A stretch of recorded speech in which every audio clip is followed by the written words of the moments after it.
carrière de votre fille.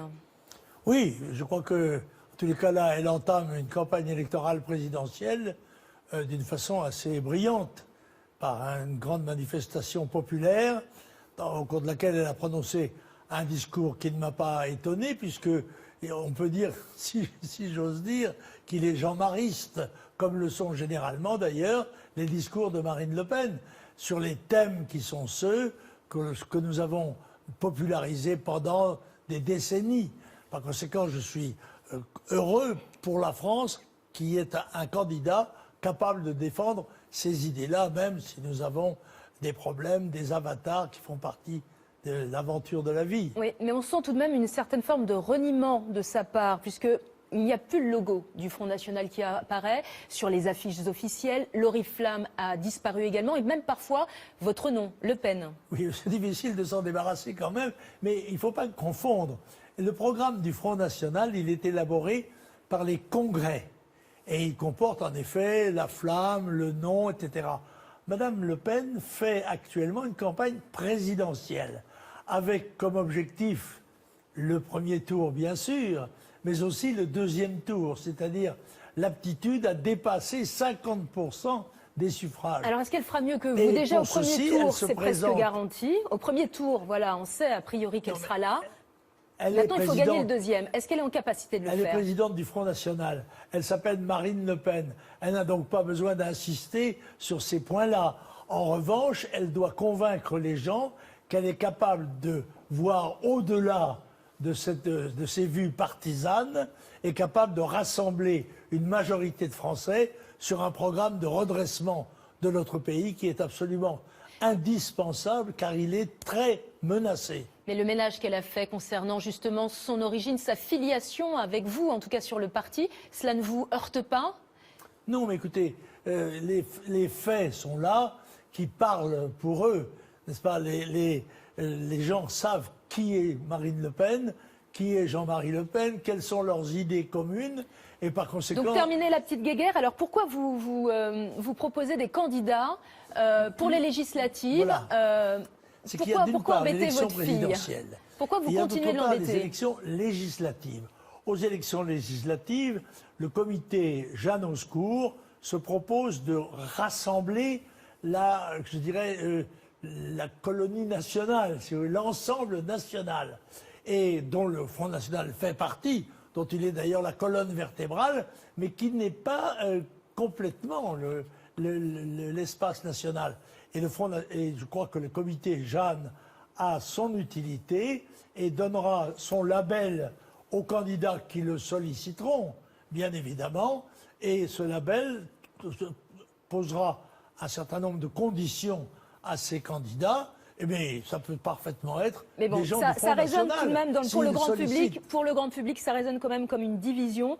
Un mot de l'argent, le nerf de la guerre, puisque c'est vous qui possédez cet argent nécessaire pour la campagne de Marine Le Pen. Vous ne vous parlez plus avec votre fille?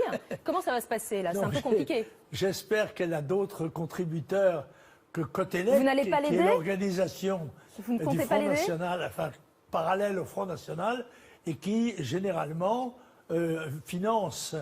prête de l'argent aux candidats, qui le remboursent bien évidemment.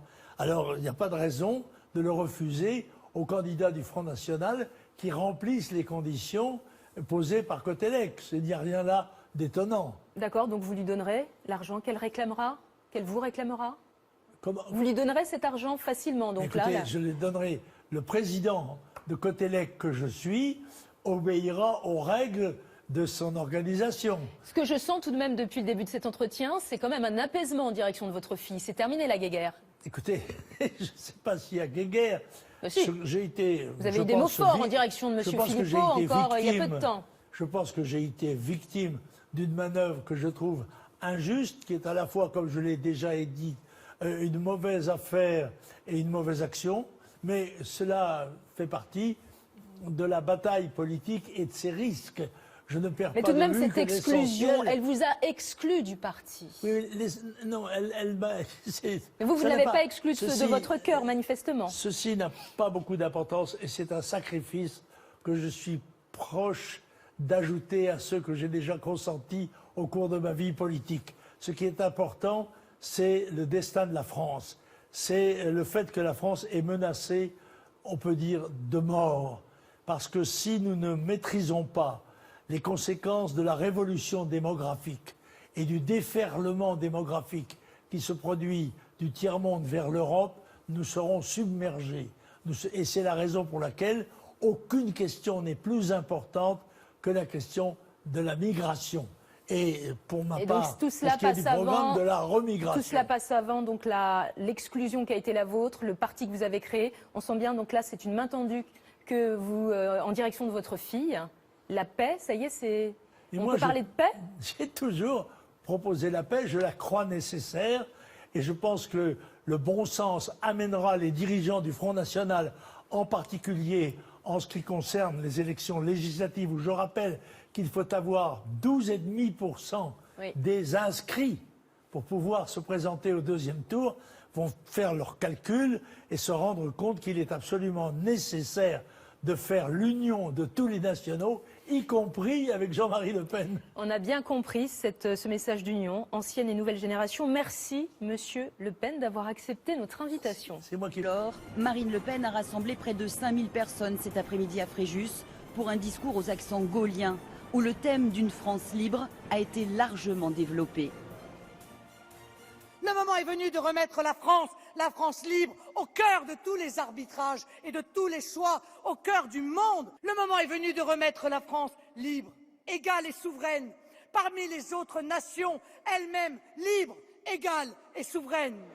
À 28 ans, David Racheline, sénateur maire de Fréjus, sera le directeur de campagne. Après la France apaisée, un nouveau slogan fait son apparition, au nom du peuple. Et le parti semble s'effacer derrière Marine Le Pen. Elle est le Front National. Nous sommes ses électeurs. Nous sommes électeurs de Marine Le Pen du Front National. Regardez-la comme elle est simple. Elle n'est pas habillée en Chanel, elle n'a pas de Louboutin au pied. Elle est simple. Elle ressemble aux Français. Voilà ce que j'ai à vous dire. Ces universités d'été, rebaptisées les estivales de Marine Le Pen, consacrent la stratégie du FN. Tout misé sur la personnalité de sa présidente. Dédicaces, vente d'objets et même de photos de la candidate. Et vous allez les mettre où ces photos-là après? Dans un cadre, chez moi. J'ai déjà les petits trucs que j'ai mis sur mon frigidaire. Le moment n'est pas encore venu d'aborder le programme. Marine Le Pen attend de connaître ses adversaires, désignés lors des primaires, à gauche comme à droite. D'ici là, elle veut se positionner en femme libre et rassurante, espérant ainsi élargir au maximum son électorat. Information complémentaire ne sera délivrée dans la soirée ni par les médecins ni par la famille de Jacques Chirac quant à son état de santé. Alors ce que l'on sait, c'est donc que l'ancien chef de l'État a subi un malaise hier à Agadir au Maroc où il était en vacances en compagnie de son épouse. Il a été rapatrié dans la nuit et admis conscient ici à l'hôpital de la Pitié-Salpêtrière ce matin. Vous l'avez vu, Jacques Chirac a subi de nombreux ennuis de santé ces dernières années. Il a notamment été hospitalisé durant 15 jours en décembre 2015 et le 20 juin dernier, son absence avait déjà été particulièrement remarquée lors d'une inauguration d'une exposition qui lui était consacrée au musée du Quai Branly à Paris.